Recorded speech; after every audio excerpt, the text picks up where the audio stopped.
Cut piece आणलेलं मी आता काम वगैरे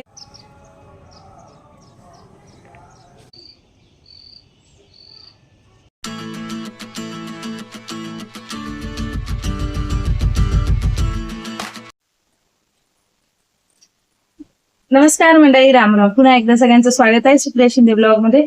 कशा आहे तुम्ही सगळेजण? आय होप तुम्ही मस्त मजेत असताल. मीही मस्त मजेमध्ये आहे. तर काम वगैरे आवरायची आहेत, पुढची सगळे स्वयंपाक वगैरे सगळं करायचं आहे. पण त्याआधी थोडस तुम्हाला काहीतरी तुमच्यावर काहीतरी शेअर करायचं होतं. तर गावी गेल्याच्या नंतर ना मी बोललेली काही मी कट पीस वगैरे घेऊन आलती. तर हे छान असं लेहंग्यासाठी कट पीस आणलेलं मी. आता काम वगैरे आवरल्याच्या नंतर विचार केला की जाऊन हे कट पीस लेहंगा म्हणजे शिवायला टाकावं, कारण आता लग्न वगैरे भरपूर जणांचे आहेत आमच्या इथं. तर त्याकरता हे 2 कट पीस आपण हे कमी जास्तीला घेतलेलं आहे मी. आणि ही साडी ही तुम्हाला सांगितलेलं याच्यातला blouse picot sari picot fall आणि ब्लाऊज शिवायचा आहे, प्लस हे कट पीस घेतलेलं. तर हे कट पीस आहे, पडलं खाली सगळं. तर हे कट पीस आहे, हे फक्त टॉप शिवायचं आहे आणि हा एक ब्लाऊज एक घेतलेला भरगतचा ब्लाऊज आहे. तर म्हणलं आज पहिला हे काम करावं, खूप दिवसापासून आज टाकते उद्या टाकते, तर ते तसंच पेंडिंग राहिले. तर पटकन आता काम आवरून हे टाकून येणार आहे. तर हे कसं शिवलं किंवा काय केलं त्याचा व्हिडिओ तुम्हाला मला वाटतं 1 महिनाभर किंवा 8-15 दिवसानंतरच मिळेल. कारण आता सण सुद्धा असल्यामुळे टेलर पण माहित नाही लवकर देतात की नाही. बघूया चला काय होतंय. शिवायला टाकायला गेले ते ड्रेस, तिथं स्वामींचं एक छोटंसं मठ आहे. तर खूप प्रसन्न वाटलं स्वामींचं दर्शन करून. त्यानंतर ना घरी आल्याच्या नंतर ना घरातली कामं घेतली उरकायला. तर ही भाजी हिवाळ्यातच मिळते. तर ही भाजी कोणती आहे बहुतेक जणांना ओळखायला आली असेल ही भाजी, पण माझी ही खूप फेवरेट भाजी आहे. आता हिवाळ्यामध्ये ही भाजी भरपूर प्रमाणात येते, पण आता थोडीशी महाग आहे. 60 रुपये पाव मिळाली मला, पाव किलो. तर मी काय करत असते, नंतर भाजी भरपूर यायला लागते हिवाळ्याच्या थोडंसं असं संपत आलं की. तर ही अशी 3-4 किलो घेऊन मी उन्हाळ्यामध्ये ही भाजी वाळवून ठेवते आणि याचा मस्तपैकी असा गरगट्टा होतो. तर ही भाजी कोणती आहे नक्की कमेंट करून सांगा. तर आता इकडं मस्तपैकी उन्हाला थंडीही सुटली होती, तर भाजी साफ करून घेतलेली आणि त्याच नंतरनं ह्या भाजीची रेसिपी पुढं जोडलेली आहे. तर ही भाजी आहे आपली हरभऱ्याची भाजी. तर खूप छान लागते चवीला आणि अगदी मला असं वाटतं की हरभऱ्याची भाजी, भाकर, ठेचा आणि त्याच्यात बरोबर रानामध्ये जेवलेलं जेवण एक नंबर राव. मला खूप आवडते हे भाजी. माझ्या आजीने सवय लावली, माझ्या आईची आई म्हणा किंवा वडिलांची आई, ह्या दोघींनाही आंबाड्याची भाजी किंवा ह्या अशा भाज्या आवडतात.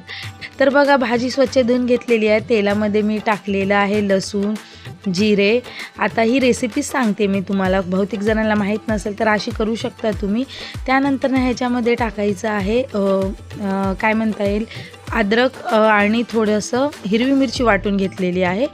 तर तुम्हाला जर चिरून टाकायची असेल तर तुम्ही चिरूनही हिरवी मिरची टाकू शकता, पण अशी एक नंबर लागते भाजी.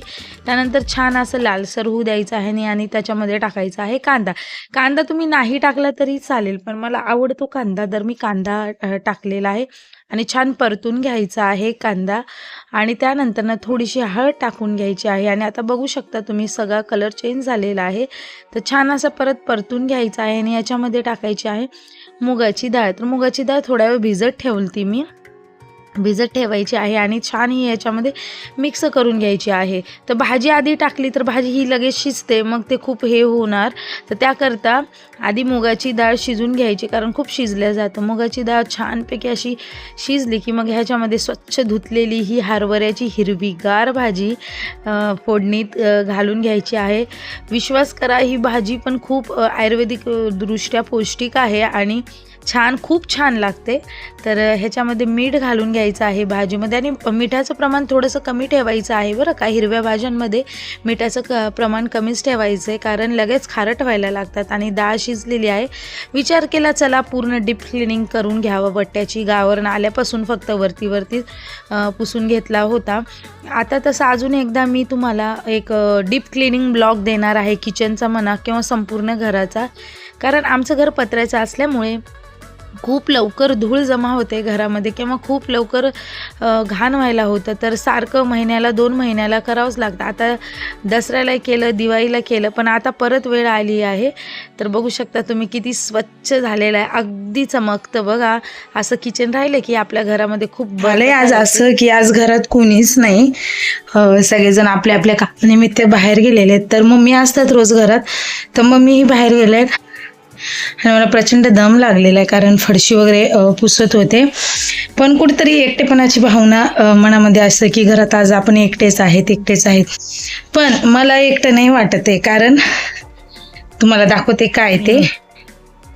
तर मी हिला पाहिलं असेल, जोपर्यंत ती चपात्या वगैरे करताना माझ्या पायामध्येच फिरत होती किंवा बाहेरचं कामही करताना, आता तिला वाटलं की मी येऊन आता फरशी वगैरे पुसणार आहे आणि थोड्या वेळ मी इकडं तिकडंच असणार आहे, म्हणून ती पटकून येऊन ह्या खुर्चीवर झोपली की हिने आता खुर्ची हलवलं की ह्या खुर्चीत झोपते. पण आज झालंय काय, कपडे आहेत त्याच्यामध्ये, तरी आता ही इथे ह्या खुर्चीमध्ये झोपली या खुर्चीमध्ये, की पटकून माझी जागा म्हणजे स्वतःची जागा सेफ केली. एवढंच आहे की घरामध्ये पाळीव प्राणी असणं किती महत्वाचं आहे बघा. मांजर असू किंवा डॉग असू, की आपल्याला ना असं वाटतं की आपण एकटं नाहीये. आज खरंच माझ्याबरोबर हा अनुभव घडलेला आहे. इतक्या मनात कुठेतरी खूप म्हणजे खालावत म्हणजे वाटतंच ना घरात एकटी, पण मला कधीच वाटत नाही, कारण ही सारखी माझ्यासोबत फिरत असते इकडं तिकडं. तर तुम्ही जर शक्य असेल तर नक्कीच पाळीव प्राणी पाळत जा बरं का. तर बघा किती मस्त थाटात महाराणी झोपली आमची. तर छान वाटतं असं बघून. आणि आमची खूपच क्यूट मांजर आहे बरं का, व्हाईट आणि ब्राऊन कलरची आहे. तर त्यानंतर मी फरशी पुसायला घेतली, कारण बाकी सगळं काम आटोपलं होतं. तर मला ना असंच आहे, जोपर्यंत फरशी पुसत नाही तोपर्यंत मला असं चैनच पडत नाही. कारण कसं आहे माहिती का, स्टाईलची फरशी असल्यामुळे लगेच डागं वगैरे दिसायला लागतात. त्यानंतर भांडे घासले सगळे आणि आतमध्ये नेलं. खरकटं पाणी म्हणता येत नाही, जे सांडपाणी होतं ते लावलं आणि जरा फ्रेश झाली, कारण सोहमलाही आणायला जायचं होतं. तर अशा प्रकारे माझा अख्खा दिवस मी तुमच्याबरोबर शेअर केला आहे. दिवसभरातून मी काय काय केलं. तर फेसवॉश नक्कीच यूज करत जा हिवाळ्यामध्ये साबणापेक्षा. तर खूप फ्रेश वाटलं तोंड धुतल्याच्या नंतर ना.